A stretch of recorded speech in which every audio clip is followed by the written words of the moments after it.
എനിക്ക് വേറെ പണിയുണ്ടോ? ഞാൻ പറയട്ടെ, വല്ല വെടിപ്പേരക്ക് തീ പിടിച്ച കാര്യോ ബസ് മറിഞ്ഞ കാര്യം വെച്ചാൽ പറയണ്ട. അതല്ല രാമേട്ട. രാമേട്ട കല്യാണം കഴിച്ചിട്ട് എത്ര കൊല്ലായി? ഇതറിയാനെ താൻ എന്നെ ഇത്രയും ദൂരം കൂട്ടിക്കൊണ്ടുവന്നത്? ഒന്ന് അറിഞ്ഞിരിക്കാനെന്നേ. 15 കൊല്ലായി. ഇപ്പൊ രാമേട്ടൻ എത്ര വയസ്സായി? 54. അയ്യോ, അപ്പൊ 39ാമത്തെ വയസ്സിലാണ് രാമേട്ടൻ കല്യാണം കഴിച്ചത്. അതൊരു ലേറ്റ് മാരേജ് ആയിരുന്നു രാമേട്ടൻ തോന്നണില്ലേ? എനിക്കിപ്പോ അങ്ങനെ തോന്നണില്ല. അങ്ങനെയാണ്. 27-നും 30-നിടയ്ക്ക് ആണുങ്ങളായ കല്യാണം കഴിച്ചിരിക്കണം. അതാണ് അതിന്റെ കറക്റ്റ് പ്രായം. വാരേ 30ാമത്തെ വയസ്സിലേ ജീവിക്കാൻ വേണ്ടി ഞാൻ ഇവിടെ കിടന്ന് നെട്ടോട്ട് ഓടുകയായിരുന്നു. സ്ഥിരവരുമാനമുള്ള ഒരു ജോലി കിട്ടിയിട്ടേ കല്യാണം കഴിക്കുന്നുള്ള വാശിയായിരുന്നു. സ്ഥിരവരുമാനമുള്ളൊരു ജോലി ഉണ്ടെങ്കിൽ 27ാമത്തെ വയസ്സിലും കല്യാണം കഴിക്കാം അല്ലേ രാമേട്ട? എന്താ തനിക്ക് കല്യാണം കഴിക്കാൻ തോന്നുന്നുണ്ടോ? അല്ല, ഞാൻ എന്റെ കാര്യമല്ല പറഞ്ഞത്. പിന്നെ എന്റെ കാര്യ. താൻ വാല് പൊക്കണം കണ്ടപ്പോഴേ മനസ്സിലായി തന്റെ രോഗം എന്താണെന്ന്. അല്ല, വീട്ടില് ഞാനാണേ മൂത്ത മകൻ. അപ്പൊ അമ്മ എപ്പോഴും പറയും. അതിന് ഞാനിപ്പോ എന്താ ചെയ്തു തരേണ്ടത്? രാമേട്ടൻ തെറ്റിദ്ധരിക്കൊന്നുമില്ല. രാമേട്ടന്റെ വീട്ടിൽ ഇടയ്ക്ക് വരാറുള്ള പെൺകുട്ടിയില്ലേ, അരുന്ധതി, നല്ല കുട്ടിയാ, നല്ല സ്വഭാവം. രാമേട്ടനെ ചേച്ചിയും കൂടി വിചാരിച്ച എനിക്കിഷ്ടം. താൻ എന്നെ കുറിച്ച് എന്താ ധരിച്ചേ? എനിക്കും ഭാര്യയ്ക്ക് എന്താ കല്യാണ ബ്രോക്കർ പണിയാ? നല്ല പയ്യനാണ്, വിശ്വസിക്കാൻ കൊള്ളാവുന്നതാണെന്നൊക്കെ വിചാരിച്ച് വീട്ടിൽ കയറ്റിയിട്ട് മാനം മര്യാദയായിട്ട് ജീവിക്കുന്ന കുട്ടിയാടോ അത്? ആ കുട്ടി എവിടെ കിടക്കണു, താൻ എവിടെ കിടക്കണു? ആ കുട്ടിയുടെ തറവാട് എന്താ, അന്തസ് എന്താ? ഇനി ഞാനൊന്ന് പറയട്ടെ, താൻ ഞെട്ടൊന്നും വേണ്ട. മാസം 30,000 രൂപ ശമ്പളം വാങ്ങുന്ന മണി പോലുള്ള ചെറുക്കനായിട്ട് കല്യാണം ഉറപ്പിച്ചിരിക്കുക. എന്നിട്ട് വൃത്തിയോട് പറയാ. എന്താ താനൊന്നും മിണ്ടാത്തെ? നാ ഇറങ്ങിപ്പോയോ? സോറി, ഞാൻ ഒരബദ്ധം. ഞാനിങ്ങനെ പറഞ്ഞായിട്ട് ചേച്ചിയോ കുട്ടിയോ അറിയരുത്. സോറി.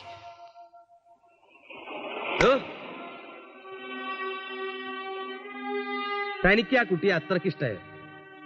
കല്യാണം കഴിക്കുന്ന അത്രയ്ക്ക് മോഹമുണ്ടോ? പിന്നെന്തിനാ എന്നോട് ചോദിക്കണേ? കഴിച്ചൂടെ? രാമേട്ടൻ പറഞ്ഞത്. ഞാൻ അങ്ങനെ പലതും പറയും. നാണില്ലാത്തവനെ, ഇത്രയും കാലമായിട്ട് തനിക്ക് എന്നെ മനസ്സിലായിട്ടില്ലേ? തനിക്ക് അങ്ങനെ ഒരു ആഗ്രഹം ഉണ്ടെങ്കിൽ ഞാൻ അതിനെതിരെ നിൽക്കണോ? തനിക്കിപ്പോ എന്താ വേണ്ടേ? ആ കുട്ടിയെ എത്രയും പെട്ടെന്ന് കല്യാണം കഴിക്കണം അല്ലേ? അടുത്ത ചിങ്ങത്തിലായല്ലോ. അയ്യടാ, അപ്പൊ ആ കുട്ടിയുടെ സമ്മതം വേണ്ടോ? പെട്ടെന്ന് ഇങ്ങനെ ഒരു ചോദ്യം ഞാൻ എന്താ ചേച്ചി മറുപടി പറയാ? നല്ലവണ്ണം ആലോചിച്ചിട്ട് പറഞ്ഞാ മതി. ചേട്ടനും എനിക്കൊക്കെ കൊള്ളാവും തോന്നും.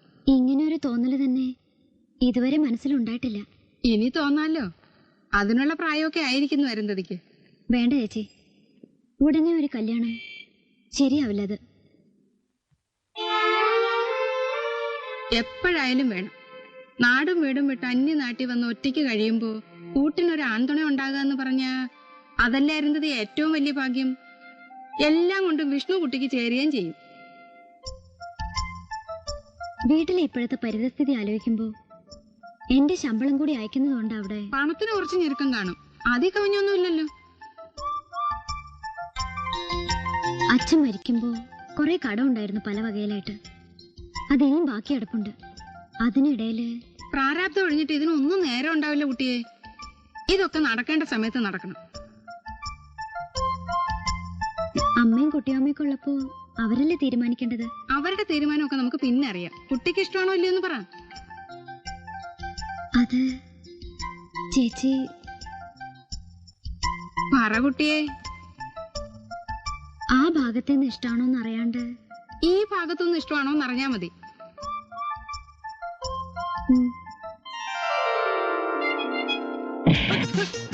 എന്താ പച്ചക്കൊടി? എവിടെ? Clean green signal. എടാ, നിന്റെ വളഞ്ഞ വഴിയൊന്നും വേണമെന്നില്ല ആഗ്രഹങ്ങൾ സാധിക്കാൻ. നേരായ വഴി കൂടെ പോയാലും ഗ്രീൻ സിഗ്നൽ. എനിക്ക് നോവുണ്ട്. ലവ് മാരേജ് ഉണ്ട്, അറേഞ്ച്ഡ് മാരേജ് ഉണ്ട്. This is an arranged love marriage my dear Rajendran. മനസ്സിന് ഇഷ്ടപ്പെട്ട പെൺകുട്ടി, ഒരേ ജാതി, ഒരേ നാട്, ബോംബെയിൽ സ്ഥിരമായിട്ടുള്ള ജോലി, സുന്ദരി, സുശീല, ശാലീന. അമ്മണിക്കുട്ടി നന്ദിനെ പോലെ. Yes, my life is secure മേരാ ദോസ്ത്, സംജാ? അതിന് എന്നെ ഇങ്ങനെ പദം വരുത്തുന്ന എന്റെ സന്തോഷം ഇങ്ങനെയൊക്കെ കാണിക്കാൻ പറ്റൂ? ഇന്നത്തെ ചില എന്റെ വക. आंखें किसी से ना उलट जाए मैं डरता हूँ, यारों हसीनों की गली से मैं गुजरता हूँ, दिल टूट जाए तो क्या हो अनजान, मैं तेरी मोहब्बत में पागल हो जाऊंगा, तुझे कैसा लगता है? തിരുവോണായിട്ട് നമ്മുടെ ഭാഷയിൽ എന്തെങ്കിലും ഒന്ന് പാട്. അത് ശരിയാ. ഓണത്തുമ്പി വന്നാട്ടെ, ഓമനത്തുമ്പി വന്നാട്ടെ, ഒരു നല്ല കഥ പറയാൻ വന്നിരുന്നാട്ടെ, യഹാ മഹാ വന്നിരുന്നാട്ടെ. ഇപ്പൊക്കെ എന്താ ഓണം, പണ്ടായിരുന്നില്ലേ ഓണം. ഇതൊക്കെ കാണുമ്പോ നാട്ടിലെ കാര്യങ്ങൾ ഓർമ്മ വരിക. അറക്കിലെ നാരായണനും ഓടിയമ്പറമ്പിലെ വേലായുധ കുട്ടിനായരും കൂടി ഉച്ചയ്ക്ക് ഊണ് കഴിഞ്ഞൊരു ഇറങ്ങലുണ്ട്. പിന്നെ ഒരു ജഗമൊക്കെയാ. ഞങ്ങൾ ഒന്നോണത്തിന് അന്ന് പുറത്തിറങ്ങില്ല. രണ്ടോണത്തിന്റെ അന്ന് കൂട്ടുകാരും മൊത്ത തൃശ്ശൂർക്ക് സിനിമ കാണാൻ ഒരു ഇറക്കമുണ്ട്. എന്നിട്ട് നേരെ ചെന്ന് ബസ്സിൽ കയറും. എല്ലാവരും കൂടി ബസ് പാടത്തേക്ക് മറിക്കും. പിന്നെ 7 ആള് മരിക്കും. ഒന്നില്ലെങ്കിൽ വെടിക്കെട്ടിന് തീ പിടിച്ച കഥ, അല്ലെങ്കിൽ ബസ് മറിച്ച കഥ. തിരുവോണമായിട്ട് നല്ല എന്തെങ്കിലും പറഞ്ഞു വിടൂ. ആ ഇതർ ഫിക്കർ മത് കറോ, യേ അപ്നാ ആദ്മി ഹൈ, ഖാനെ കോ മൈ ബുലാതാ ഹൂം, സമझे? ആ എവിടെ എത്തി രാമേട്ടാ? ഞാൻ കുറച്ച് ലേറ്റ് ആയോ? നീ അങ്ങനെ പതുങ്ങി ഓടാൻ നോക്കണ്ട, ഞാൻ കാണുന്നുണ്ട്. ഓണത്തിന്റെ ഇടയ്ക്ക് ഏതായാലും ഞാൻ പുട്ടച്ചോടം ചെയ്യില്ല. അല്ല അത് ഓണം കഴിഞ്ഞിട്ട്. അല്ല നല്ലൊരു ഓണായിട്ട് എന്തെങ്കിലും കുറച്ച് ചിക്കൻ ബിരിയാണി ഉണ്ടാക്കിക്കൂടെ? അസത്യം പറയാതിരിക്കണോ? താൻ കൊമ്പത്ത് കയറിക്കാണ്ട് താഴത്തിറങ്ങി എന്തെങ്കിലും ചെയ്തേ? അല്ല, ഇങ്ങനെ കഥ പറഞ്ഞോണ്ടിരുന്നാലേ സമയത്തിന് സദ്യ കൊണ്ടല്ലോ ഉണ്ടാവില്ല. അതിങ്ങോട്ട് ഒന്നില്ലെങ്കിൽ ഇതായിരിക്കും, അതല്ലേ അങ്ങോട്ട് നോക്കിയിരിക്കും. ആ പിന്നെ അടുത്ത് തന്നെ നമുക്കൊരു സദ്യയും കൂടി ഉണ്ട വരും. എന്താ തിരുവൽപ്പാടിന് അടിയന്തരം പറ്റുണ്ടോ? അടിയന്തരം അല്ല, ഇത് ഇങ്ങനെ. അത് ശരി, നിക്കാതെ.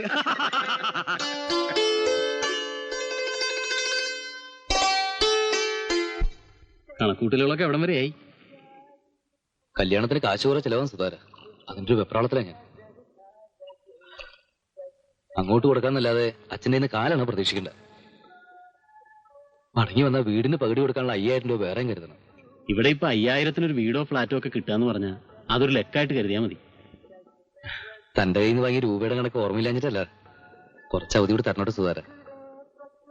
പുതിയ വീട്ടിലേക്ക് താമസം തുടങ്ങുമ്പോ അത്യാവശ്യം വേണ്ട ഫർണിച്ചറൊക്കെ വാങ്ങണ്ടേ? അതിനും ചിലവാകും കുറെ. തനിക്ക് ഇഷ്ടമുള്ളപ്പോ തന്നാ മതി.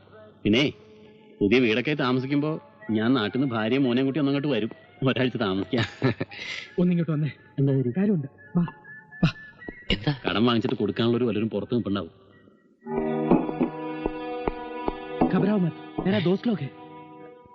എന്താ ഞാൻ വിളിച്ചു, അവൾ ഇറങ്ങി വന്നു. സേട്ടു അറിയുമ്പോ ഉണ്ടാകുന്ന എല്ലാ പ്രശ്നങ്ങളും ഉണ്ടാവും. നീ എന്താ ഒന്നും ആലോചിക്കാതെ ഇങ്ങനെ? എല്ലാം ആലോചിച്ചിട്ട് തന്നെയാ. ബേച്ചാര ഡർത്താഹെ. പെണ്ണിന്റെ മനസ്സാ, എപ്പോഴാ മാറണമെന്ന് പറയാൻ പറ്റില്ല.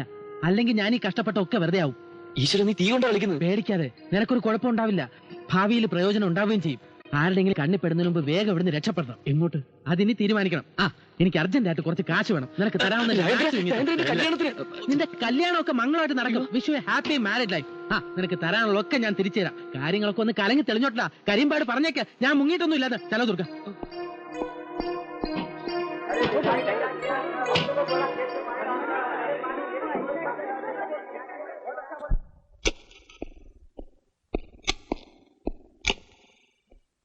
എന്താണ് സാർ? സാബ്, വിഷ്ണു ആ ഗയാ. Yes sir. വിഷ്ണു ഉള്ള കൂപ്പുറാർ. എന്താ സാർ പ്രശ്നം? തെരിയില്ലപ്പാ, ഇത് ഏൻ കയ്യിലല്ല.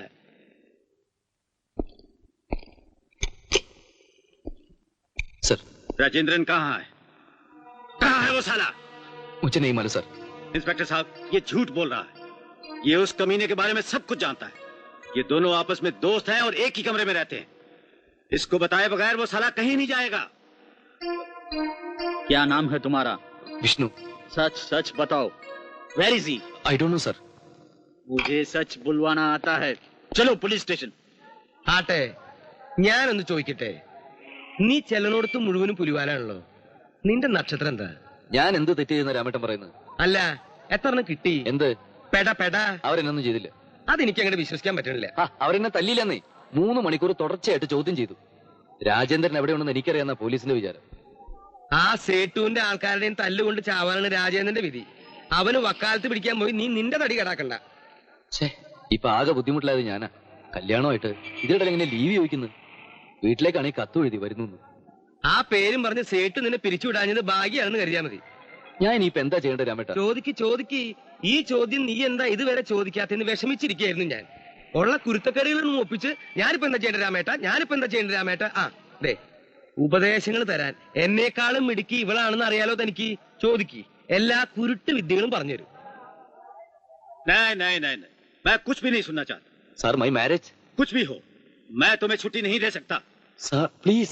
मैंने तुम सबको हर तरह की आजादी दी, लेकिन तुम्हारे उस कमीने दोस्त ने आजादी का नाजायज फायदा उठाया, और ये तुम अच्छी तरह जानते भी हो. इसमें मेरा कोई दोष नहीं है सर. देखो, तुम्हें नौकरी चाहिए या छुट्टी? अगर तुम जाना ही चाहते हो तो हमेशा के लिए चले जाओ. Get out. ക്യാഷ് ലീവ് എടുക്കാൻ ആരുടെ അനുവാദമൊന്നും വേണ്ടല്ലോ. என்ன விஷ்ணு என்னாச்சு? സാർ ഞാൻ 1 മാസം ഏൺ ലീവ് ചോദിച്ചു. അങ്ങനെ തല പോയാൽ തരില്ല. சரி இப்போ என்ன பண்ண போற? കല്യാണം മാറ്റി വയ്ക്കാൻ പറ്റുമൊന്നുമില്ലോ. സാർ എനിക്ക് 15 ദിവസത്തെ ക്യാഷ് ലീവ് ബാക്കിയുണ്ട്. സാർ അത് എങ്ങനെയെങ്കിലും സാങ്ഷൻ ചെയ്ത് തരണം. சாபோட கோபம் தெரிஞ்சதுல உன் தோஸ்த பார்த்தா கொஞ்சம் ஜாக்கிரதையா இருந்து சொல்லு. എത്ര ദിവസത്തെ ലീവ് ഉണ്ടായിരുന്നതിക്ക്? 1 മാസം. വേണമെങ്കിൽ എക്സ്റ്റെൻഡ് ചെയ്യാം. കല്യാണത്തിനൊക്കെ വരണമെന്ന് ആഗ്രഹമുണ്ട്. പക്ഷെ എവിടെ നടക്കാൻ? ജോലിയുടെ ഓട്ടപ്പാച്ചിലിന്റെ ഇടയില് നാട്ടിൽ പോയി മക്കളെ കാണാൻ കൂടി നേരം കിട്ടണില്ല. പുറപ്പെടാൻ തയ്യാറായോ? ആ, ബെഡ് ഇപ്പൊ വെക്കേറ്റ് ചെയ്യുന്നുണ്ടോ അതോ? ഇല്ല, ഞാൻ നേരെ ഇങ്ങോട്ട് വരും. ഇവിടുന്ന് ഷിഫ്റ്റ് ചെയ്യാം. അതല്ലേ സൗകര്യം. ആ, ഞങ്ങളുടെ എല്ലാവരുടെയും ആശംസകൾ കുട്ടിക്കുണ്ടാവും. Wish you all the best. കർത്താവ് അനുഗ്രഹിക്കട്ടെ. ഒരു നിമിഷം കണ്ണടച്ച് പ്രാർത്ഥിച്ചോളൂ.